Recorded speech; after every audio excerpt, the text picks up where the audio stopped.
ज्योतिष की उपयोगिता आध्यात्मिक चिकित्सा के लिए असंदिग्ध है। यदि आध्यात्मिक चिकित्सक को ज्योतिष का सही और समुचित ज्ञान है तो वह रोगी के जीवन का काफ़ी कुछ आकलन कर सकता है। हालांकि आज के दौर में ज्योतिष विद्या के बारे में अनेकों भ्रांतियां फैली हैं। कई तरह की कुरीतियों, रूढ़ियों और मूढ़ताओं की कालिख ने इस महान विद्या को आच्छादित कर रखा है। यदि लोक प्रचलन एवं लोक मान्यताओं को दरकिनार कर इसके वास्तविक रूप के बारे में सोचा जाए तो इसकी उपयोगिता से इनकार नहीं किया जा सकता। यह व्यक्तित्व की परीक्षा की काफ़ी कारगर तकनीक है। इसके द्वारा व्यक्ति की मौलिक क्षमताएं और भावी संभावनाएं आसानी से पता चल जाती हैं। साथ ही ये भी मालूम हो जाता है कि व्यक्ति के जीवन में कौन से घातक अवरोध उसकी राह रोकने वाले हैं अथवा प्रारब्ध के किन दुर्योगों को उसे किस समय सहने के लिए विवश होना है। लेकिन इसके लिए ज्योतिष के स्वरूप एवं प्रक्रिया के विषय को जानना जरूरी है। आज का विज्ञान और वैज्ञानिकता इस सत्य को स्वीकारती है कि अखिल ब्रह्मांड ऊर्जा का भंडार है। ये स्वीकारोक्ति यहाँ तक है कि आधुनिक भौतिक विज्ञानी पदार्थ के स्थान पर ऊर्जा तरंगों के अस्तित्व को स्वीकारते हैं।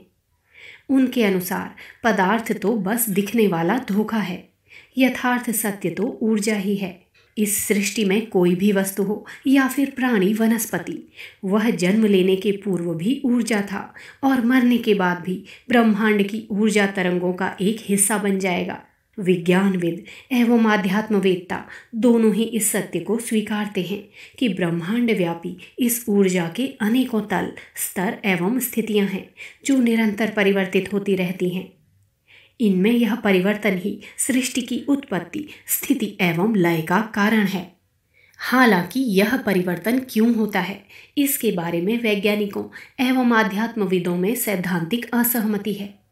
वैज्ञानिक दृष्टि जहां इस परिवर्तन के मूल कारण मात्र सांयोगिक प्रक्रिया मानकर मौन धारण कर लेती है, वहीं आध्यात्मिक दृष्टिकोण इसे ब्राह्मी चेतना से उपजी सृष्टि प्रक्रिया की अनिवार्यता के रूप में समझता है।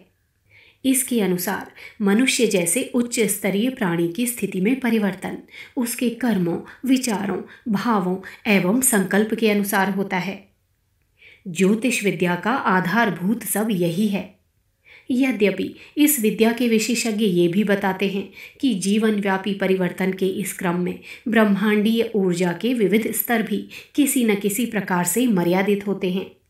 ऊर्जा के इन विभिन्न स्तरों को ज्योतिष के विशेषज्ञों ने प्रतीकात्मक संकेतों में वर्गीकृत किया है। 9 ग्रह, 12 राशियां, 27 नक्षत्र इस क्रमिक वर्गीकरण का ही रूप है। प्रतीक कथाओं, उपभागों एवं रूपकों में इनके बारे में कुछ भी क्यों न कहा गया हो, पर यथार्थ में ये ब्रह्मांडीय ऊर्जा धाराओं के विविध स्तर और स्थितियां हैं।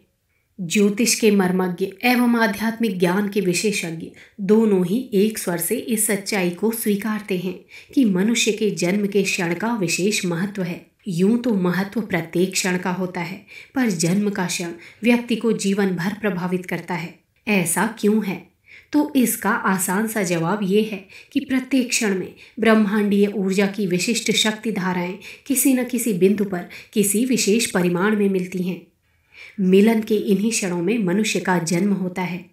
इस क्षण में ही ये निर्धारित हो पाता है कि ऊर्जा की शक्ति धाराएं भविष्य में किस क्रम में मिलेंगी और जीवन में अपना क्या प्रभाव प्रदर्शित करेंगी। बात केवल मनुष्य की नहीं है। उस क्षण में जन्म लेने वाले मिट्टी, पत्थर, मकान, दुकान, कुत्ता, बिल्ली, वृक्ष, वनस्पति सभी का सच एक ही है। यही कारण है कि ज्योतिष के मर्मज्ञ और विशेषज्ञ प्रत्येक जड़ या चेतन का ऊर्जा चक्र या कुंडली तैयार करते हैं। यह चक्र प्रायः ब्रह्मांडीय ऊर्जा की 9 मूल धाराओं या नवग्रह एवं 12 विशिष्ट शक्ति धाराओं या राशियों को लेकर होता है। यदि गणना सही ढंग से की गई है तो इन ऊर्जा धाराओं के सांयोगिक प्रभाव इन पर देखने को मिलते हैं। परंतु मनुष्य की स्थिति थोड़ी सी भिन्न है। वह ना तो जड़ पदार्थों की तरह एकदम अचेतन है और ना वृक्ष, वनस्पतियों या अन्य प्राणियों की तरह अर्धचेतन। इसे तो आत्मचेतन कहा गया है। इसमें दूरदर्शी विवेकशीलता का भंडार है।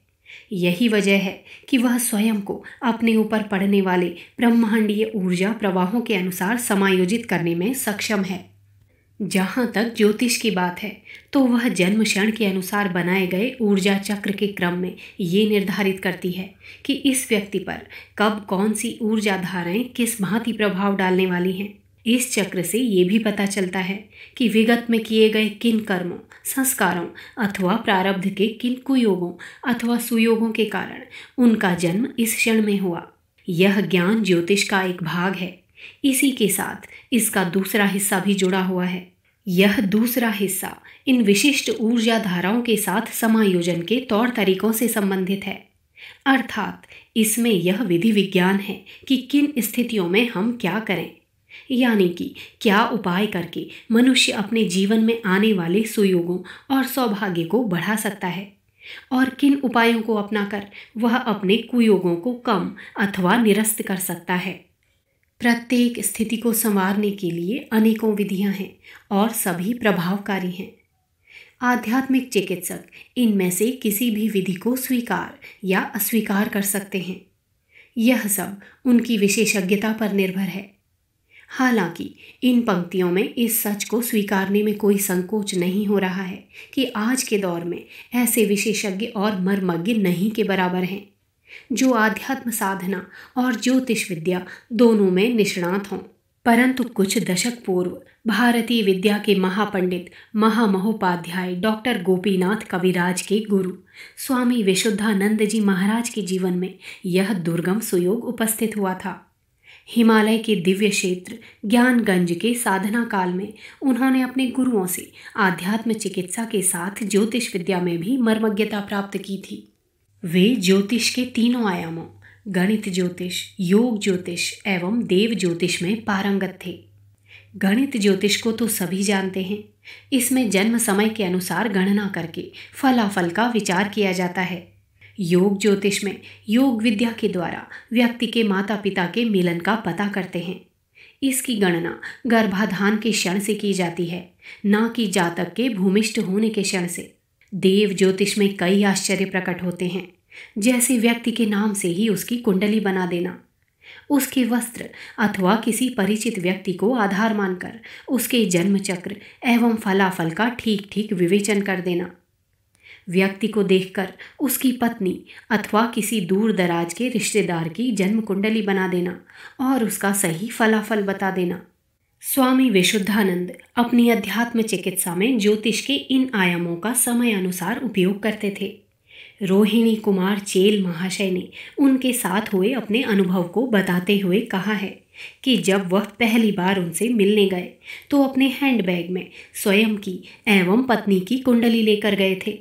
मकसद जिंदगी की कुछ समस्याओं का समाधान पाना था।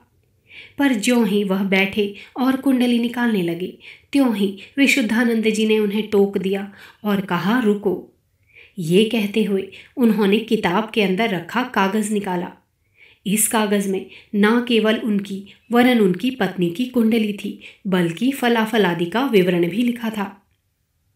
आश्चर्यचकित रोहिणी कुमार चेल ने अपने पास रखी एवं विशुद्धानंद महाराज द्वारा बताई गई कुंडलियों को मिलाया। इसमें पत्नी की कुंडली तो एकदम वही थी, परंतु उनकी कुंडली में जन्म लग्न अलग था। जिज्ञासा करने पर विशुद्धानंद महाराज जी ने बताया कि मेरी बनाई कुंडली ही सही है, क्योंकि तुम्हारे पास की कुंडली यदि सही होती तो तुम साधारण इंसान ना होकर अवतार होते और तुम हमारे पास ना आते, बल्कि मैं स्वयं तुम्हारे पास आता। क्योंकि तुम्हारे पास की जो कुंडली है उसमें वर्णित जन्म लग्न के साथ ब्रह्मांड की जो ऊर्जा धाराएं जिस क्रम में मिल रही थी वह सब कुछ असाधारण था। ऐसे समय में तो मानव जन्म घटित ही नहीं होता, वह तो एक असाधारण क्षण था। इस वार्तालाप के साथ ही उन्होंने उनकी आध्यात्मिक चिकित्सा के सारे सरंजाम जुटा दिए। इस चिकित्सा की प्रक्रिया में कतिपय तंत्र की तकनीकें भी शामिल थी। आध्यात्मिक चिकित्सा एक समग्र उपचार पद्धति। लेखक डॉक्टर प्रणव पंड्या। अगर आपको हमारी यह वीडियो पसंद आई हो तो इसको लाइक करें, कमेंट और शेयर जरूर करें और हमारे YouTube चैनल ऋषि चिंतन को सब्सक्राइब भी कर लें। साथ ही बेल आइकन को भी दबाएं ताकि आपको आने वाली वीडियोस की नोटिफिकेशंस मिलती रहें। धन्यवाद।